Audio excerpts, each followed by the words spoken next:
Hello everyone, welcome again to Have a Story Scoop with Reshma. யோசிச்சு பாருங்க, நம்ம வீட்டில் இதை மாதிரி ஒரு கேஸ் கண்டிப்பாக இருக்கும்.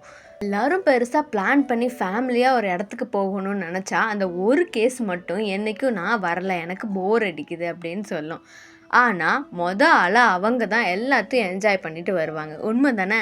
சரி, இதில் ஹாப்பினஸ் மட்டும்தான் இருக்கும், நம்ம போனால் கண்டிப்பாக என்ஜாய் தான் பண்ணிட்டு வரலாம் அப்படின்னு நினைக்கும் போது நம்மளுக்கு அது ஓகேவாக இருக்கும்.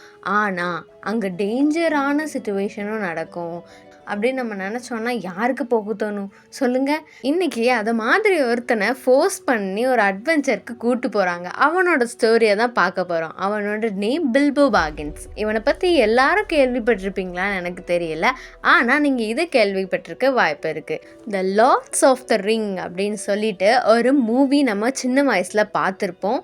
அது இல்லாமல் அது ரொம்ப ஃபேமஸான புக்கு அப்படின்னு சொல்லிட்டு நம்ம நிறைய பேருக்கும் அதை பற்றி தெரிஞ்சிருக்கோம். இன்றைக்கி அதோட ஒரு பிகினிங், அதுதான் த ஹாபிட் அப்படின்னு சொல்லிட்டு ஒரு புக்கு இருக்குது. அந்த ரிங் எப்படி நம்ம ஹாபிட் கிட்ட வந்துச்சு அப்படின்னு சொல்லிட்டு தான் இந்த புக்கில் ரொம்ப தெளிவாக கொடுத்துருப்பாங்க. நம்ம ஃப்ரூடோ பேகின்ஸுக்கு முன்னாடி இது பில்போ பேகின்ஸ் கிட்ட தான் இருந்திருக்கும். இந்த புக்கை ரீசெண்டாக தான் மூவியாகவும் எடுத்திருந்தாங்க.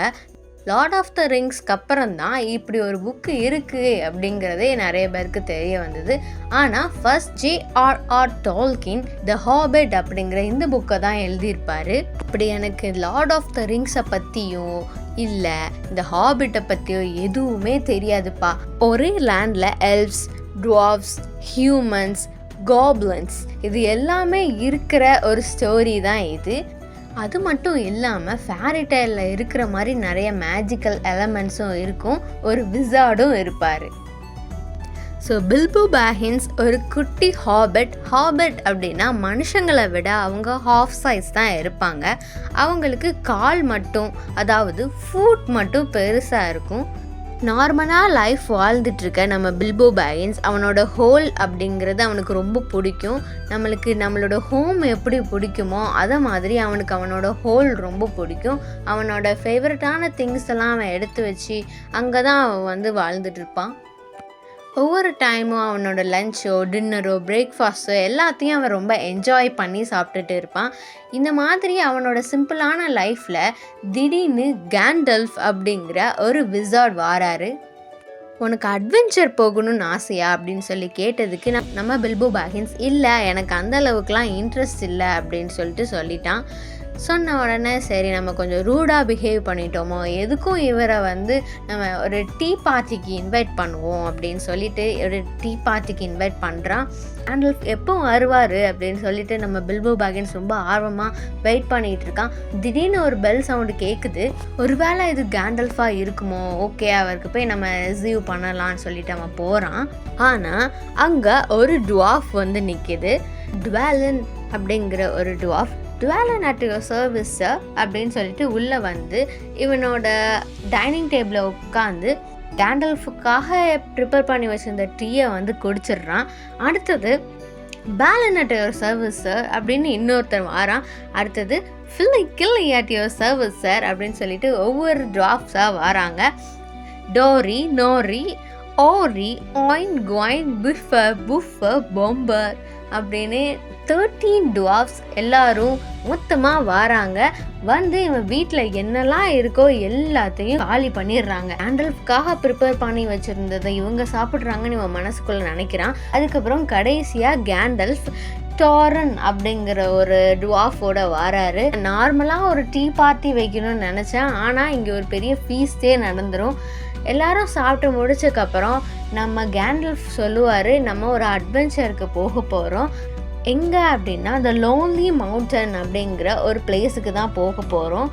அங்கே ஒரு ஸ்மக் அப்படிங்கிற ஒரு பெரிய டிராகன் இருக்குது. அது ஒரு ட்ரெஷரை பாதுகாத்துட்ருக்கு. அதாவது தோரனோட ஆன்சிஸ்டர் தோரர் அப்படிங்கிறவர் தான் அந்த பிளேஸை ரூல் பண்ணியிருப்பார். ஆனால் திடீர்னு அந்த ஸ்மக் அப்படிங்கிற ஒரு டிராகன் எல்லாரையுமே பேர்ன் பண்ணி அங்கே போய் ரூல் பண்ண ஆரம்பிச்சிடும். அதுக்கப்புறம் யாரும் அதை எதிர்க்கிறதுக்கும் யோசிக்கல. அது பக்கத்தில் இருக்கிற லேக் டவுன் மேலேயுமே அதை அட்டாக் பண்ணியிருக்கோம். ஸோ அங்கே உள்ள பீப்புளுமே அதை அட்டாக் அட்டாக் பண்ண யோசிச்சிருப்பாங்க. நம்ம எல்லாரும் பிளான் போட்டு அதை போகிறோம், அங்கே நம்மளோட ட்ரெஷர் இருக்குது, அதை போய் நம்ம வந்து அந்த ஸ்மக்கை கொன்னுட்டு நம்ம அந்த ட்ரெஷரை நம்ம ரூல் பண்ண போகிறோம் அப்படின்னு சொல்லிட்டு இவங்க பெரிய பிளானை சொல்லிட்டு இருக்காங்க. நம்ம ஹாபிட்டுக்கு இது நினச்சே ரொம்ப பயம் வந்துடுது. என்னடா இவங்க பேசுகிறாங்க அப்படின்னு சொல்லிட்டு ரொம்ப குழம்பி போய் இருக்கிறான். அப்புறம் இவனை வந்து சொல்லிடுறாங்க, எங்கள் குரூப்பில் வந்து 13 மெம்பர் இருக்காங்க, ஆனால் 13 மெம்பர் வந்து எங்களுக்கு ஒரு அன்லக்கி நம்பர் அப்படின்னு நாங்கள் கன்சிடர் பண்ணுறோம். ஸோ நீ 14ஆக ஒரு மெம்பராக எங்கள் கூட வரணும் அப்படின்னு சொல்லிட்டு இவனை சொல்கிறான். ஸோ இவன் வந்து ஒரு லக்கி நம்பராக இவங்க கன்சிடர் பண்ணுறாங்க. இவனுக்கு பர்க்லர் அப்படிங்கிற ஒரு ரோலையும் கொடுத்துட்றாங்க. இவனை கான்ட்ராக்ட் ஃபோர்ஸ் பண்ணி சைன் பண்ண வச்சிடுறாங்க. மறுநாள் இவன் எப்படியாவது நம்ம தூங்கிடணும் அப்படின்னு சொல்லிட்டு இவன் தூங்க ட்ரை பண்ணுறான். ஆனால் இவனால் தூங்க முடியல. நம்ம என்ன நடக்க போகுது, நம்ம உண்மையாகவே போகிறோமா, அந்த ட்ராகன் நம்மளை என்ன பண்ண போகுதுன்னு யோசிச்சுட்டே இருக்கிறான். சரி நம்ம இவங்க எல்லாரும் போயிடட்டும், நம்ம அதுக்கப்புறம் எந்திப்போம் அப்படின்னு சொல்லிட்டு இவன் பிளான் பண்ணுறான். அதே மாதிரி அவங்க எல்லாரும் சீக்கிரமாக எந்திரிச்சு அவங்களோட அட்வென்ச்சருக்கு கிளம்பிடுறாங்க. கேண்டல்ஃப் வந்துட்டு, நீ இன்னும் கிளம்பலையா அப்படின்னா, நீ போய் அவங்கக்கிட்ட போய் பேசு அப்படின்னு சொல்லிட்டு அவங்க எல்லாரையுமே இவன் ஃபாலோ பண்ணி போகிறான். ஃபாலோ பண்ணி போயிட்டுருக்க நேரத்தில் நான் எப்படியாவது அவங்கக்கிட்ட நான் வரலைன்னு சொல்லணும் அப்படின்னு சொல்லிட்டு போயிட்டுருக்க நேரத்தில் இவங்க பாதி தூரத்துக்கு போயிடுவாங்க அவங்க ஜேர்னியில். அங்கே இவங்க எல்லாரும் பரவாயில்ல நீ எங்கள் கூட வா அப்படின்னு சொன்ன உடனே இவன் எல்லாத்தையும் மறந்துட்டு எல்லாருமே ஃபோர்ஸ் பண்ணி இவனை திருப்பியும் கூட்டு போயிடுறாங்க. அங்கே இவன் ஒவ்வொரு சாக்காக சொல்லிக்கிட்டு இருக்கான், என்னோடய கர்ச்சீஃப் நான் கொண்டு வரல, என்னோடய ஹேட்டை நான் கொண்டு வரல அப்படின்னு சொன்னதுக்கு எல்லாரும் ஒவ்வொரு திங்ஸை இவனுக்கு கொடுத்துட்றாங்க. அவங்கக்கிட்ட இருக்கிற ஒரு போனியையும் வந்து இவங்க கொடுத்துட்றாங்க. இவங்க வந்து ஹார்ஸில் ரைட் பண்ண முடியாது. ஏன் அப்படின்னா அந்த டார்ஃப்ஸ் அண்ட் ஹாபிட் 2 பேருமே ரொம்ப குட்டியாக இருக்கிறனால இவங்க போனியை தான் வந்து யூஸ் பண்ணிக்குவாங்க. ஸோ அப்படியே அட்வென்ச்சர் பண்ணிகிட்டு இருக்க நேரத்தில் இவங்க மேப்பு எப்படியாவது நமக்கு வேணும் லோன்லி மவுண்டன் போகிறதுக்கு அப்படின்னு சொல்லி ரிவன்டேல் அப்படிங்கிற ஒரு பிளேஸுக்கு போகிறாங்க. அந்த பிளேஸ் ரொம்ப சூப்பராக அப்படியே மார்வலஸாக இருக்கும். அப்படியே நம்ம ஏதோ ஒரு ஹெவனுக்கு வந்த மாதிரி ஒரு ஃபீல் நம்மளுக்கு கொடுக்கும். ஸோ அங்கே எல்ஃப்ஸ்லாம் இருப்பாங்க. அதில் எல்ராண்ட் அப்படிங்கிற ஒருத்தர் தான் ஹெட்டாக இருப்பார். அவர் இந்த மேப்பை வந்து நம்ம மூன்லைட்டில் தான் பார்க்கணும் அப்படின்னு சொல்லிட்டு அவங்க எல்லாருமே கொஞ்ச நாள் விசிட் பண்ணி மூன்லைட் வர வரைக்கும் வெயிட் பண்ணுவாங்க.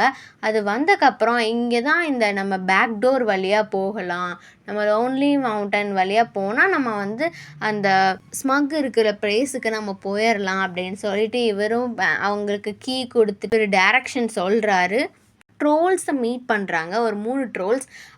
இவங்களுக்கெல்லாம் பசிக்க ஆரம்பித்தோன்னே அவங்கக்கிட்ட கொஞ்சம் ஃபுட் கேட்போம் அப்படின்னு சொல்லிட்டு நம்ம பர்க்லர், அதாவது நம்ம பில்போ பாகின்ஸை அனுப்பி விட்டுருவாங்க. பர்க்லராக இருக்கிற நம்ம பில்போ பாகின்ஸை அனுப்பி விட்டுருவாங்க.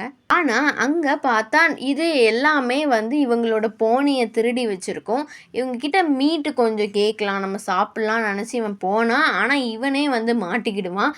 கடைசியில் எல்லாரும் பிளான் பண்ணி கேண்டல்ஃப் தான் காப்பாற்றிருப்பார். ட்ரால்ஸ்லாம் வந்து சன்லைட் பார்த்தாலே அதை வந்து ஸ்டாச்சுவாக மாறிடும்ல.